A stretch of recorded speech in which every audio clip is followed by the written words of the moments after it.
Morning, everybody. My name is Alireza Jafarzadeh. I'm the Deputy Director of the Washington office of the National Council of Resistance of Iran. And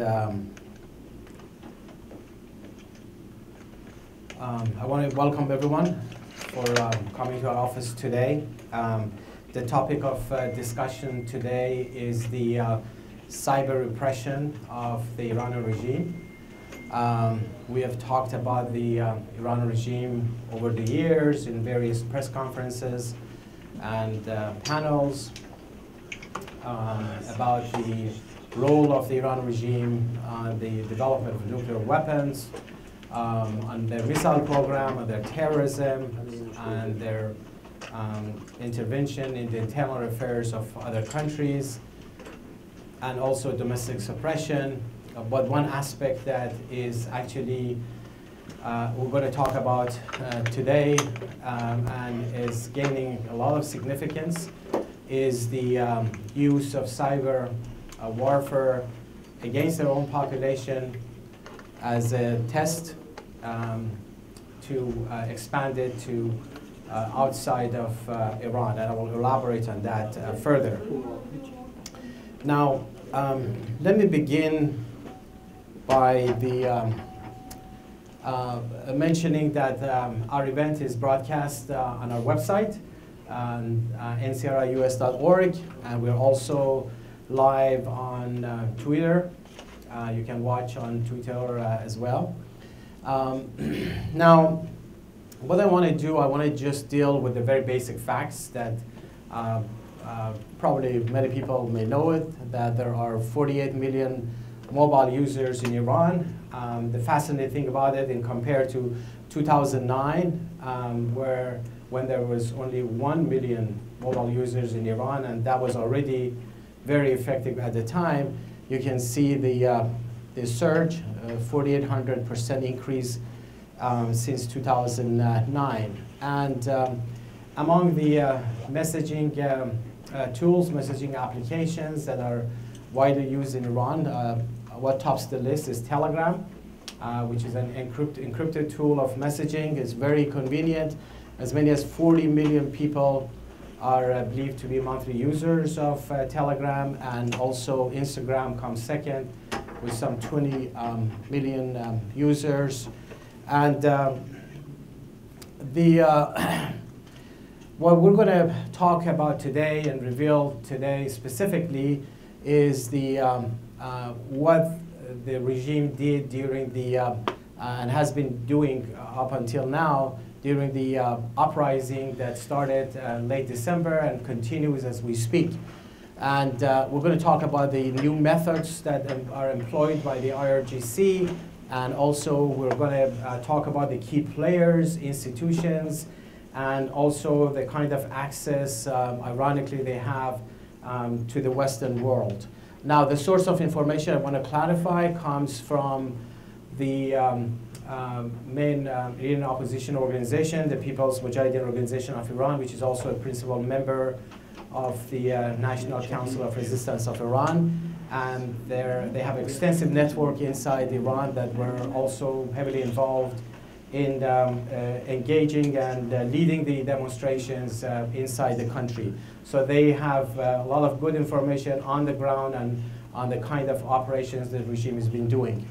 Now, in general speaking, the cyber warfare of the Iranian regime is basically is not some operations, ragtag operations here and there.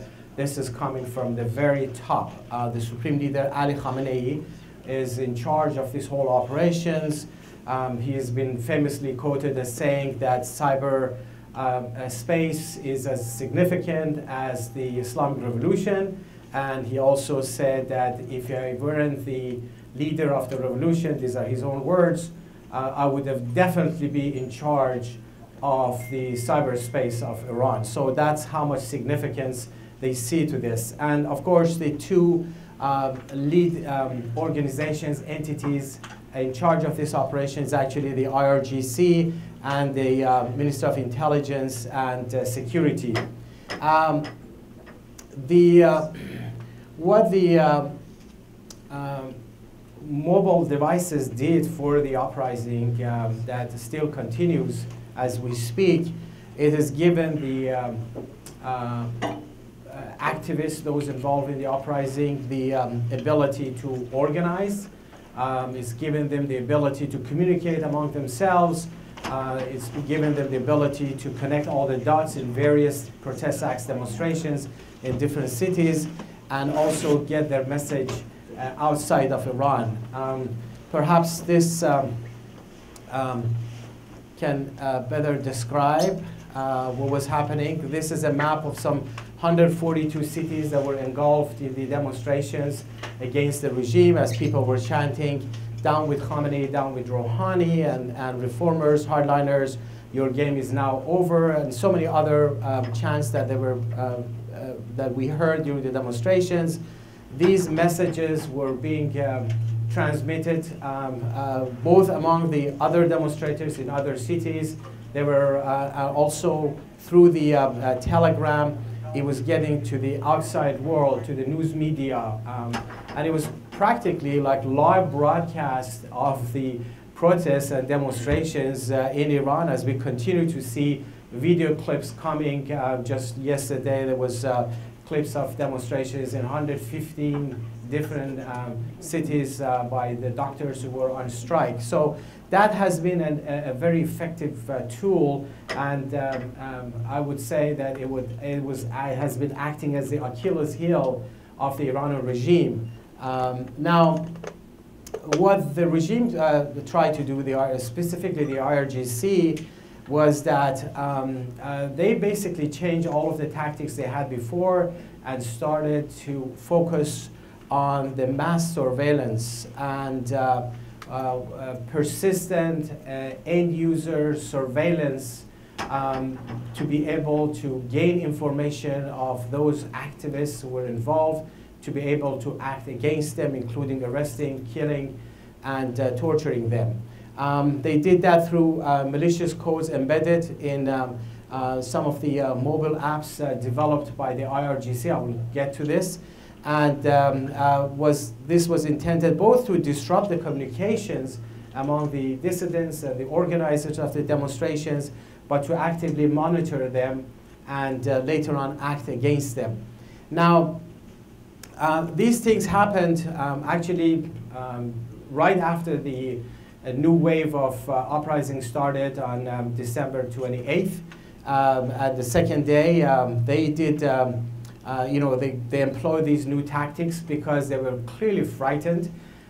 They felt that the whole foundation of the system is shaken, and out of fear, desperation, and weakness, they try to use these new tactics through the social media, but it wasn't all that effective because the more they tried, the less they were successful as the protests grew to some 142 cities all around the country. As you can see in this map, these are the different locations that the protests took place, not just once. In many cities have taken place so many times, and a lot of those cities, it's an ongoing, continuous protest acts in different shapes and forms.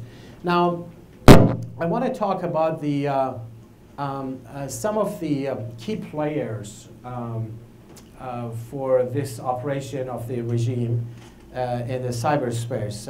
One key player is Mohammad Javad Azari Jahromi, who is the Minister of Information and Telecommunications of the Iran regime. He was actually the Minister of Intelligence for many years. During the 2009 uprising, he was heavily involved, and he worked in close collaboration with the IRGC intelligence organization, because the IRGC itself has a unit. It used to be a directorate of intelligence. It's now elevated since recently to an organization level, has more resources, budget, and everything. It's called Intelligence Organization of the IRGC, and headed by Hossein Taib. Now, they collaborated together along with the Minister of Intelligence, and this is just a little bit about Jahromi, as I mentioned. He was believed to be involved in even interrogation of the protesters back in 2009, and he was intimately involved in the design and deployment of the Iran regime's surveillance infrastructure, enabling the regime to basically use preventive methods for DNS redirect, broadband speed limitations, filtering of blacklisted URLs, hosts and keywords, and enhancement of content control software that was basically acquired from the West. Ironically, the Iran regime that has this very anti-Western posture uses the Western technology to the best of its advantage, and in this case, the regime has weaponized the Western technology against its own population and expanding it to the outside world. Now, speaking of the intelligence organization structure, this is the command structure of the intelligence organization of the IRGC. As you can see, this is very, very elaborate. Each of these units, they have so many different forces, institutions, and people who are working with them. But of interest to our talk today is this part here, IRGC Cyber Command. Even though the various institutions of the Iran regime have a cyber unit, more prominently, there are 3 agencies in Iran have the cyber unit. One is the IRGC, that I will elaborate. The other one is the Ministry of Intelligence and Security, MOIS, and the third is the State Security Forces. But they actually played the key role because the responsibility to confront the protests in Iran, especially since 2009, has been with the IRGC, specifically IRGC intelligence organization. Now, looking at the cyber unit of the IRGC, here's just like some of the individuals associated with them. It's headed by Mehdi Taib, who is actually the brother of Hossein Taib, who was the head of the whole intelligence organization of the IRGC.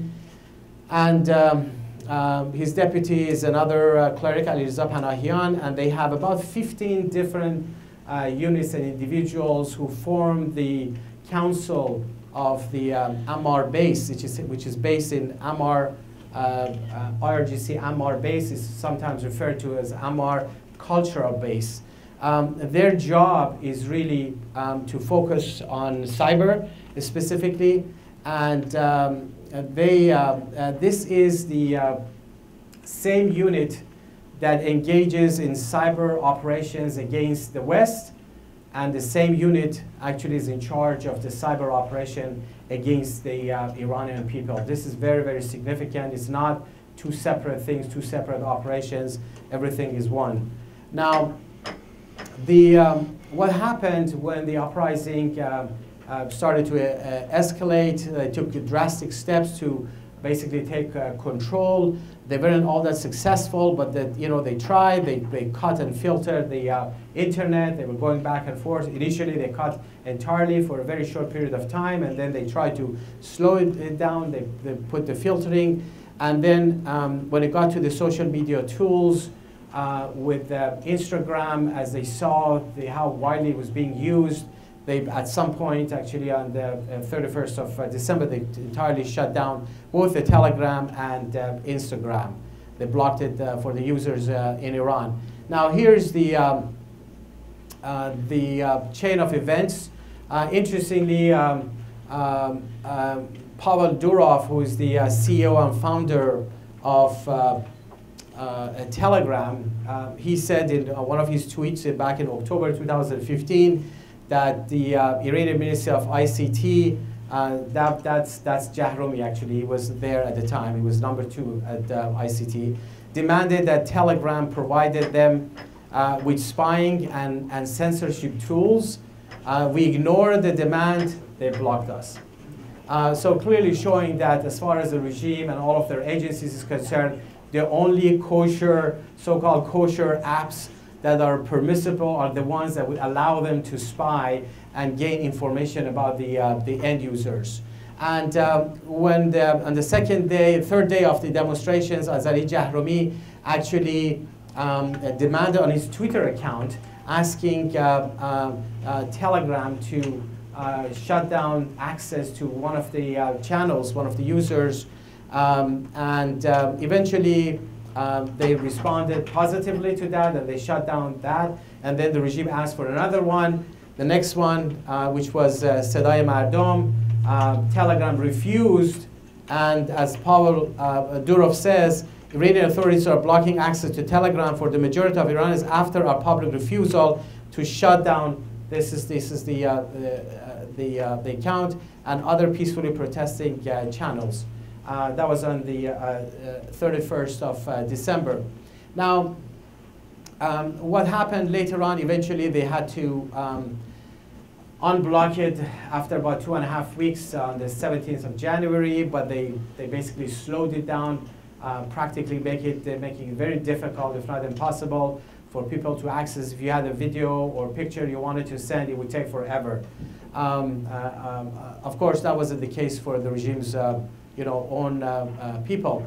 Now, some of the measures, I want to get into this, it's important to understand how the regime was trying to use this against its own people.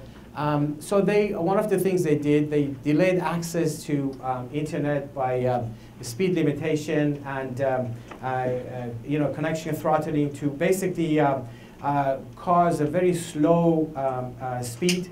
And what that would do, that would drive the users into alternative applications. Those alternative applications are the ones that are controlled by the Iran regime that would give them the ability to spy on the users.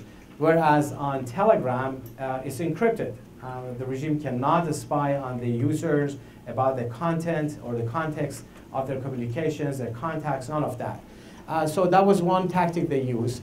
Then in some areas, for some period of time, they cut off access entirely to the global internet. For some hours, they tried that in some parts of Tehran. And then they interrupted the mobile as SMS networks in the affected areas. You would try to, you would use your phone, you wanted to send an SMS, it wouldn't work in that particular area that the demonstrations were taking place. And then they stationed the plainclothes IRGC agents from their cyber office to monitor people on the ground during the demonstrations to figure out, who is doing what, and basically identifying them for, later measures. And then they did an extensive cyber psyop and social engineering, just creating all kinds of things from spreading fake news about no protests. While everyone was sending clips showing, like in this city, in this location, there were protests going on, and there were some of these fake, actually, and we have covered it in our book, fake accounts saying, oh, I live in this area, in this city, there's nothing happening, why you're spreading this fake news?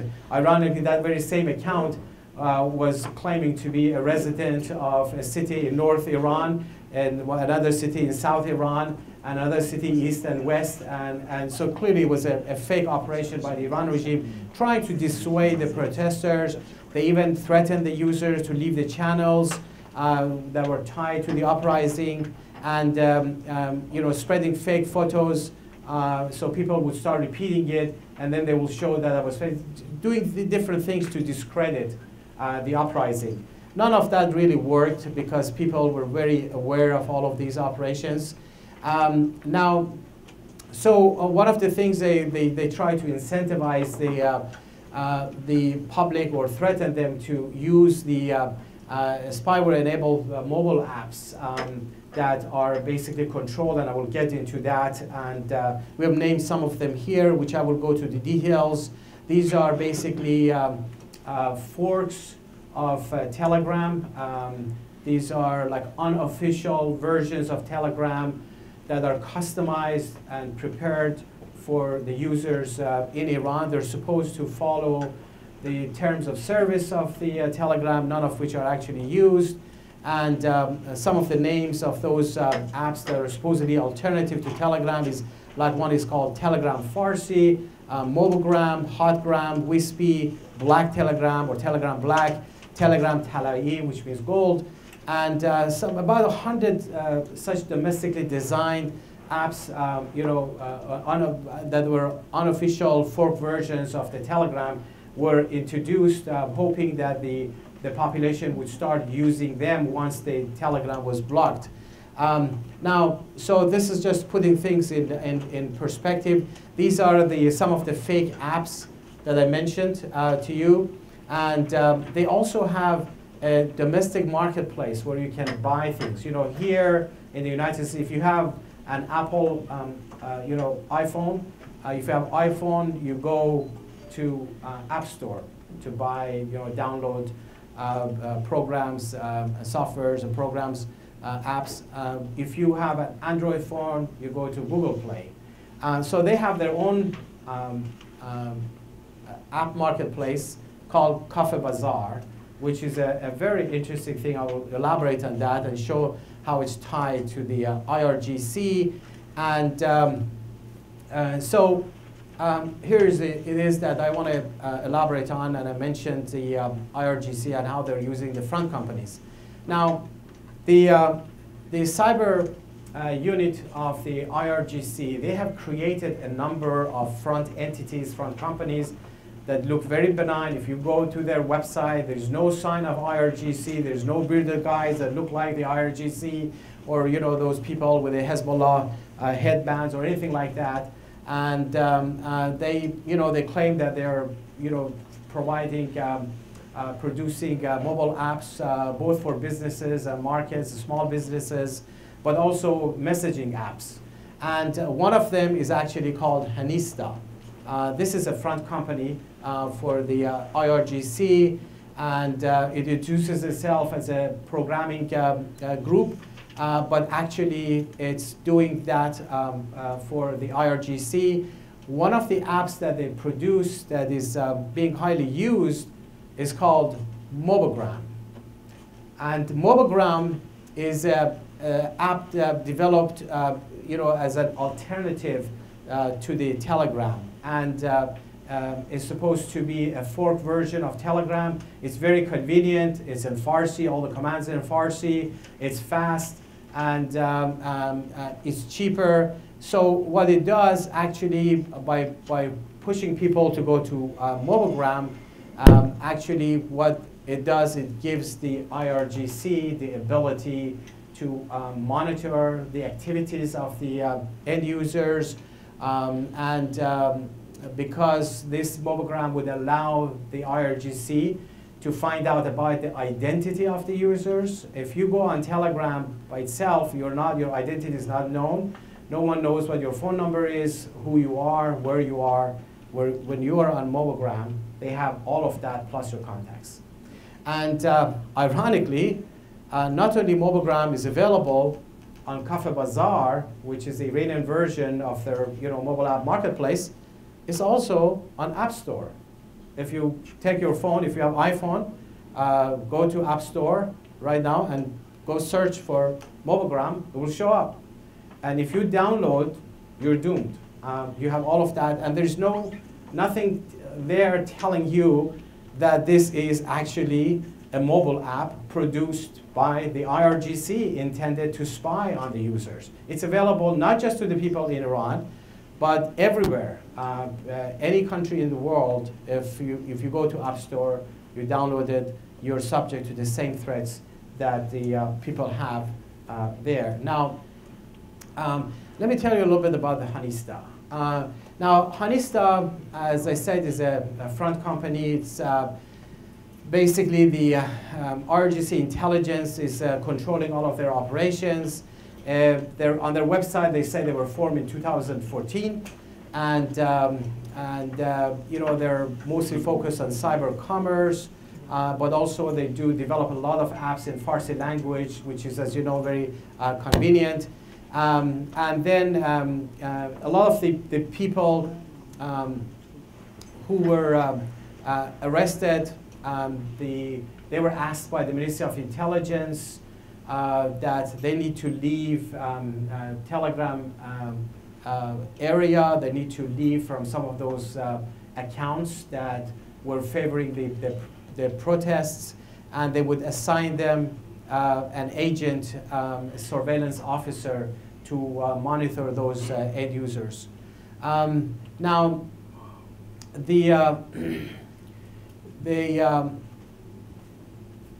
one of the things that they have done, like this is the official Hanista channel that, as you can see, it has about 4.7 million subscribers. Now, the reason they have so many subscribers is because if you download MobileGround, it will automatically make you a member of their channel. So that's how you probably can guess what's the number of users of MobileGround. Okay, that's how many they are. And they're sending a warning to the people. And they're saying that, you know, during the uprising, that the people of Iran be aware that the MEK and foreign agents are trying to disrupt the country, and they want to, you know, they want to, even though you have legitimate demands, but don't get involved with those demonstrations, warning the people that if you don't, then we're going to pay the price for it. So they were sending these pop-up things to the people, trying to frighten the population from going to the demonstrations. Now, the MobileGround, as I mentioned earlier, they heavily relied on this in late 2017 and early 2018 to spy on the protesters. And then we talked about some of these malicious codes there that I will elaborate a little bit more later on. And now, there are ways you can actually identify the threat score of the various mobile apps. And you know, we use our sources to identify what's the threat score for MobileGround. And the threat score comes out 100 out of 100. I guess you can't get any worse than that. That there are 3 malicious indicators and 5 suspicious indicators, saying that they have the ability to execute code after reboot, has the ability to record audio, and has the ability to open an internet connection. And unfortunately, this, as of today, I checked this morning, is still available on App Store. Now, the Cafe Bazaar that I mentioned earlier, it's actually the equivalent of Google Play that was created in 2010, February 2010 in Iran. A lot of these things, as you notice, have come all after the uprising in 2009, and you know the regime learned their lessons and trying to do that. So the founding members of Cafe Bazaar are basically members of the paramilitary Basij, student Basij forces. You know, in each university, even though the vast majority of students are opposed to the regime, but there are always small pockets of pro-regime agents there called Basij students that promote the line of the regime, and these are the people who spy on the students, sometimes beat up the students. And there were several members of the Basij students from Sharif University of Technology, which is a very, very high-tech university in Iran, you know, equivalent of like MIT of Iran. And they're the ones who founded. These are basically in direct connection with the Ammar base. And the co-founder is somebody called Hessam Mir Armandehi, and sometimes referred to as Hessam Armandehi. He's himself a graduate of Sharif University of Technology, and one of the other founders of the Cafe Bazaar. So one of the founders of Cafe Bazaar, as I said, Hessam Armandehi, he is actually, as you can see, he doesn't look like the an IRGC. And this is him next to the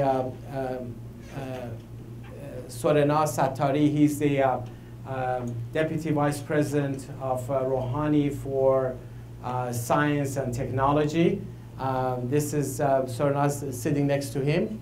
And this is Sorena Sardari getting his gift from General Bagheri, Mohammad Bagheri, who is the chief of staff of the armed forces of the Iranian regime. And this is Jahrami, basically publicizing these mobile apps, just encouraging people to go to those mobile apps. Now here's the malware analysis of the Cafe Bazaar.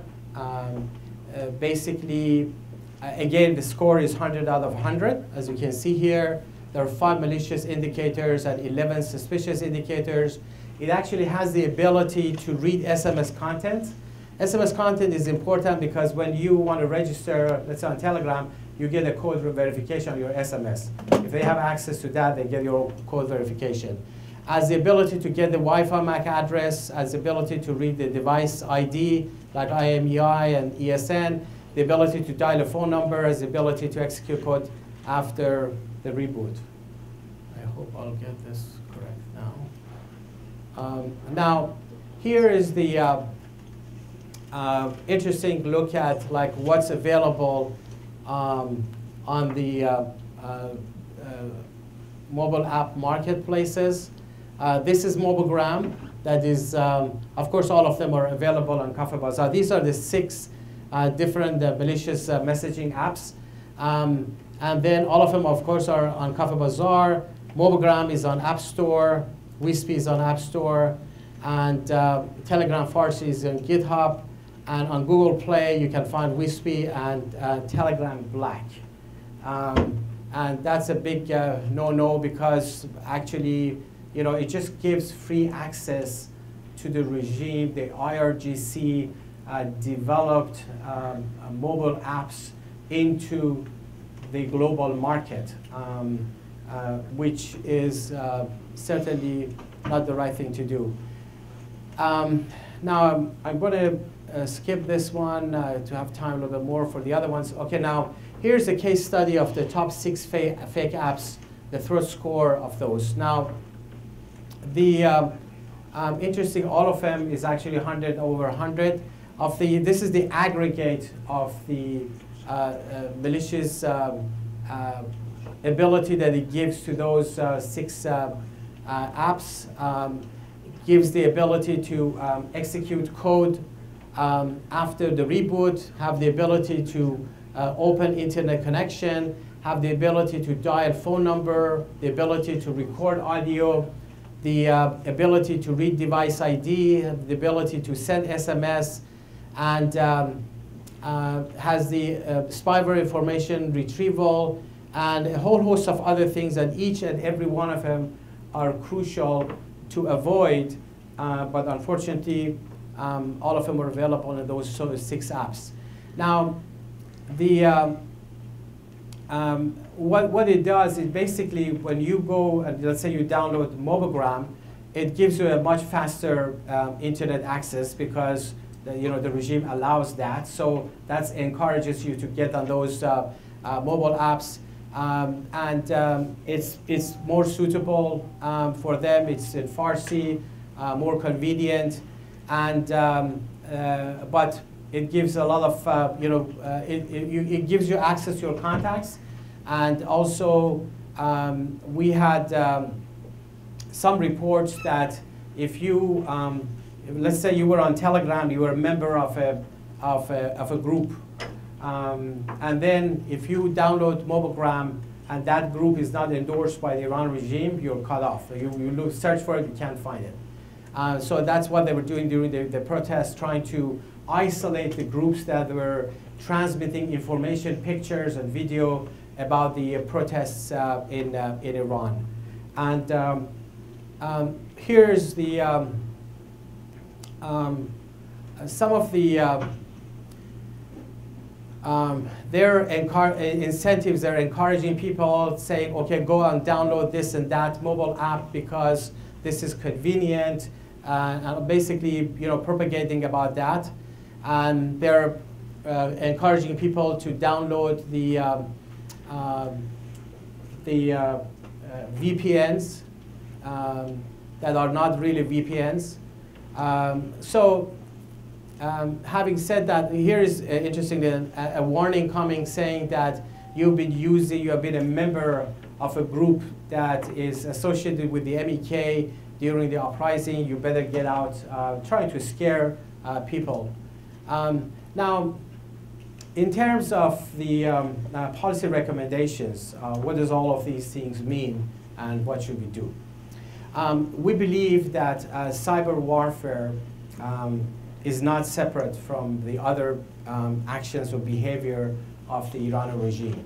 If you want to deal with the cyber operations of the Iranian regime, you need to address in all aspects. You need to address everything that the Iran regime's Revolutionary Guards particularly are doing, what they're doing in the region. There need to be sanctions against their operations. Their export of terror is tied to their development of nuclear weapons, their missile program, as well as their cyber operations.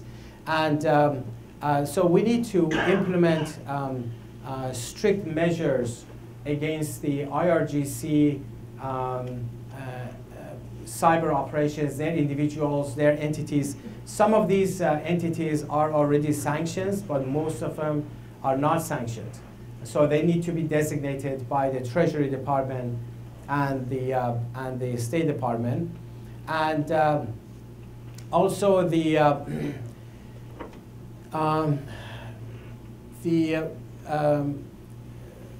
free internet access is crucial. There are ways for people to have free internet access by having those VPNs. That is not available to everybody. Either they're like just limited or the speed is slow, it's not free. That's crucial for the people, despite all of these things, that if you are inside Iran, if you want to have free access to the internet, you need to use VPNs. And that's one thing that the US government and a lot of companies can do to provide free access to the Iranian population to information, because Article 19 of the Universal Declaration of Human Rights gives the right to the people of everywhere, including the people of Iran. I believe Iranian people have as much right as everybody else to have free access to information, to spreading their message, and to communicating among themselves. And specifically, these apps that are developed and produced by the IRGC need to be removed from the mobile app markets globally. So that's basically to sum up what I had to say. And I'd like to now open for questions. Anybody has any questions? Please, yes. Please identify yourself and your organization. Absolutely. Thank you. Hi. Thank you so much. Merci. Hi, Adele Nazarian, Breitbart News.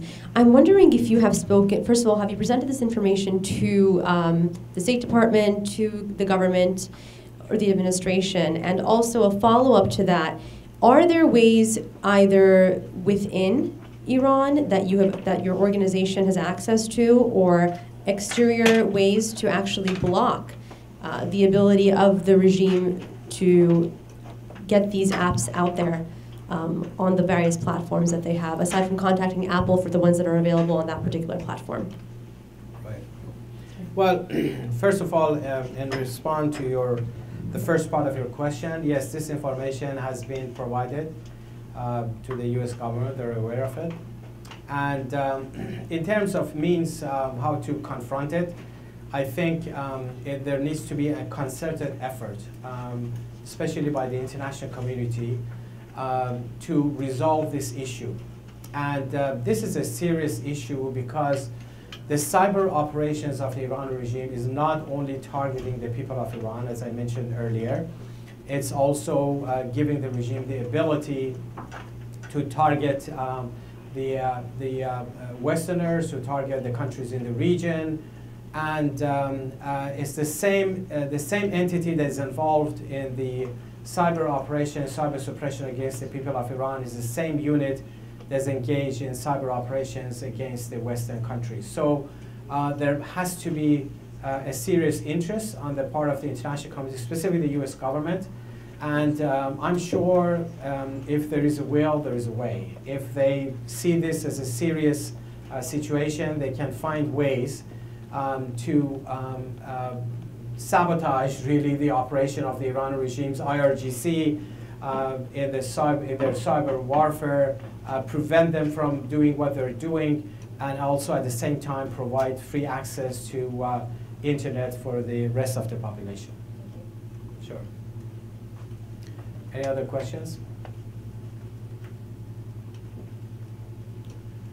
Please. Yes. Separate from Center for Cybersecurity Innovation. So if I were to sum up what you're saying here, are you actually saying the Iranian regime now has ability to conduct persistent endpoint surveillance because of these mobile apps? Definitely, I think that's exactly what the regime is doing. And I think the persistent endpoint surveillance is like their new thing that they're focusing on, because it just gives them the ability to identify individuals which otherwise they wouldn't be able to identify them without these tools and these techniques. It also gives them enough data and information for the other agencies of the Iran regime to go after the protesters and do the arrests. A number of the arrests were actually done as a result of these cyber repression of the Iranian regime. And so that's where I think the focus of the US government, we should also be there to prevent the Iranian regime from persistent cyber surveillance, endpoint surveillance of the Iranian citizens, because it will also give them the same ability to do it against everybody else around the world.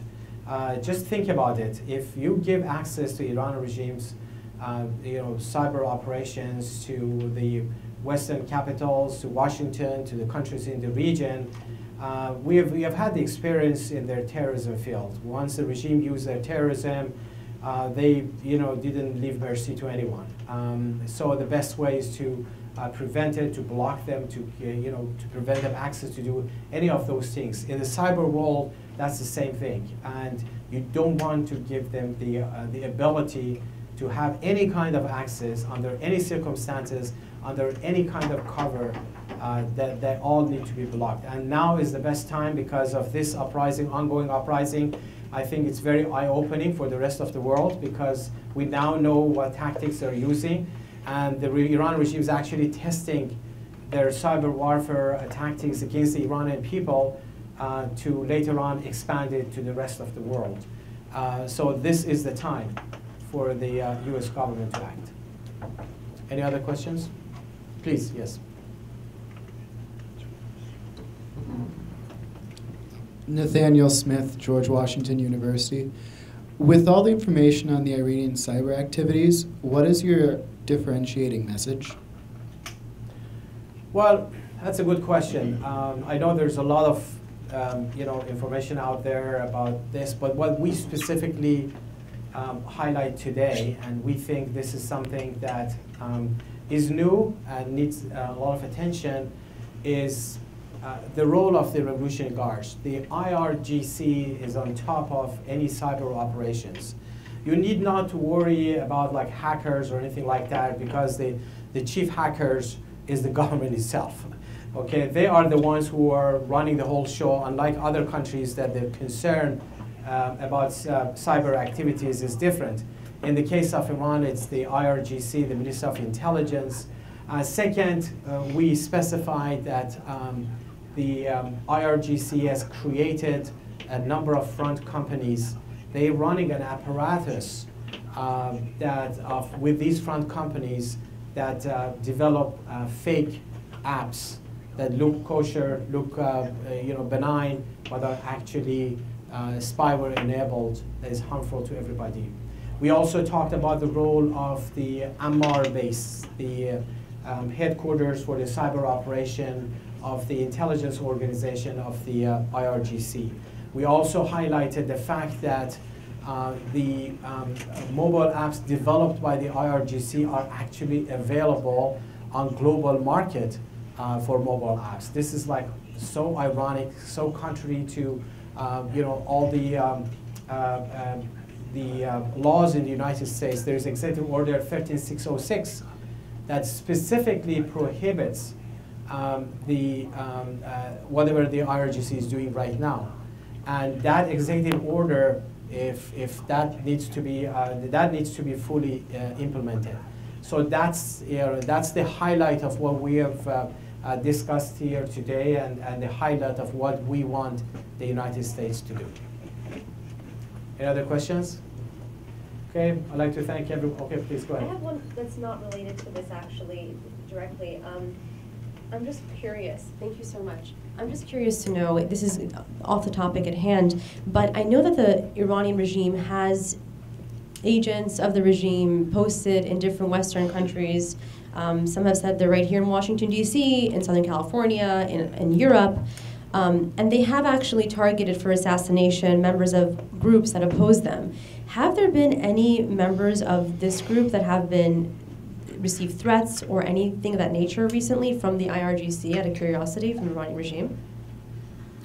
Well, the Iranian regime has, over the years, been very focused on its main enemy, the National Council of Resistance of Iran, and the main organization within that, the People's Mojahedin Organization of Iran, or the MEK, with their network, extensive network inside Iran. Over the years, they have not only executed as many as over 100,000 of members and supporters of this movement inside the country. Just in the summer of 1988, as many as 30,000 of MEK members were massacred in a matter of months based on a fatwa by Khomeini. But also they resorted to assassinations outside of the country in European capitals in the previous years. So that certainly is the goal of the Iran regime, to eliminate their opposition. And I think the recent uprising in Iran is still continuing, has shown the Iran regime that the threat to the entirety of the regime is very real, that the people of Iran in a large numbers, they are intended to overthrow the regime, as you saw the chance of death to Khamenei, death to Rouhani and others. And obviously, I don't think the regime's agenda has changed in trying to eliminate their opponents anywhere in the world. But that's, I guess, as much as I can share with you now. Thank you so much. Sure. Thanks a lot. Thank you, everybody, for coming.